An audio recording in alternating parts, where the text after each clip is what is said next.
திருச்சிற்றம்பலம். தென்னாடுடைய சிவனே போற்றி, எந்நாட்டவர்க்கும் இறைவா போற்றி. இவ்வுலகம் வாழ்க, உலகத்தை சார்ந்து வாழ்கின்ற இயற்கைகள் வாழ்க, இயற்கையை சார்ந்து வாழ்கின்ற எல்லாம் உயிர்களும் இன்புற்று வாழ்வாங்கு வாழ்க. அன்பும் அறிவும் ஞானமும் உடைய பெரியோர்களையும் சிறியோர்களையும் சித்தனும் சிவனும் வாசல் தங்களை அன்புடன் வாழ்த்தி வரவேற்கின்றது. இன்னைக்கு நம்ம எதை பற்றி பார்க்க போகிறோம் அப்படின்னாக்கா, குருவை தேடி தேடி அலைஞ்சிட்ருக்கோம் இல்லையா. 2 பேருடைய அருள் இருந்தால் குரு நம்மை தேடி வருவது உறுதி. இன்னைக்கு டாபிக் எதை பற்றினாக்கா, 2 பேருடைய அருள் இருந்தால் குருவை நம்மை தேடி வருவது உறுதி. அது யார் 2 பேர்? அதாவது நம்ம முன்னோர்கள் நமக்கு சொல்லி வச்சிருப்பாங்க. நம்மளுடைய குலதெய்வத்தை, அந்த குலதெய்வத்தை வணங்காதவங்களுக்கு எதையுமே சித்தி ஆகாது. முதல்ல குலதெய்வத்தை ஒரு சிலவங்களாம் நிறைய பேர் மறந்துட்டுருப்பாங்க. குலதெய்வம் பேர் என்னானே தெரியாது ஒவ்வொருத்தங்களுக்கு. இந்த குலதெய்வத்தை வழிபடுறவங்க மேலும் மேலும் அடுத்த படிக்கு போய்கிட்டே இருப்பாங்க. முதல்ல நம்மளுடைய குலதெய்வத்தை வணங்கணும். அது ஆண் தெய்வமாக இருக்கலாம், இல்லை பெண் தெய்வமாக இருக்கலாம். அந்த நம்ம குலதெய்வத்தை வணங்க அந்த குலதெய்வமே நம்மளை அடுத்த படி நிலைக்கு கொண்டு செல்லும். அந்த குலதெய்வம் கொண்டு செல்லும்போது மற்றொரு தெய்வமாகிய அன்னை வாளை நம் வசமாவாள், இல்லை நாம் அவள் வசமாவோம்.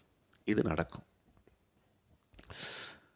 அதாவது வாளை என்பவள், அவளுக்கு நிறைய பேர் இருக்குது.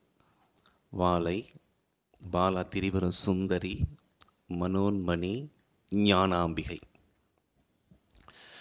இந்த தாயை வணங்கும்போது அடுத்த நிலைக்கு நம்மளை கூட்டிகிட்டு போவாள். சரியான குருவை நமக்கு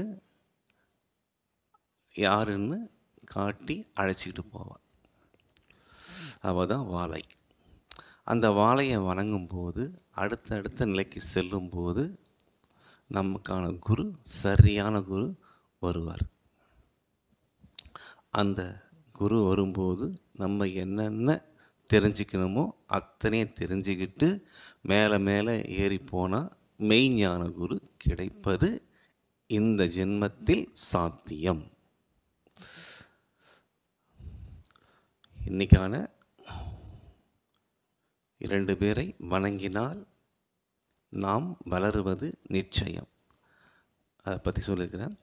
அடுத்தது கமெண்டில் நம்ம பிரகாஷ் கேட்டிருக்காரு. அதாவது ஒரு சில கோவிலில்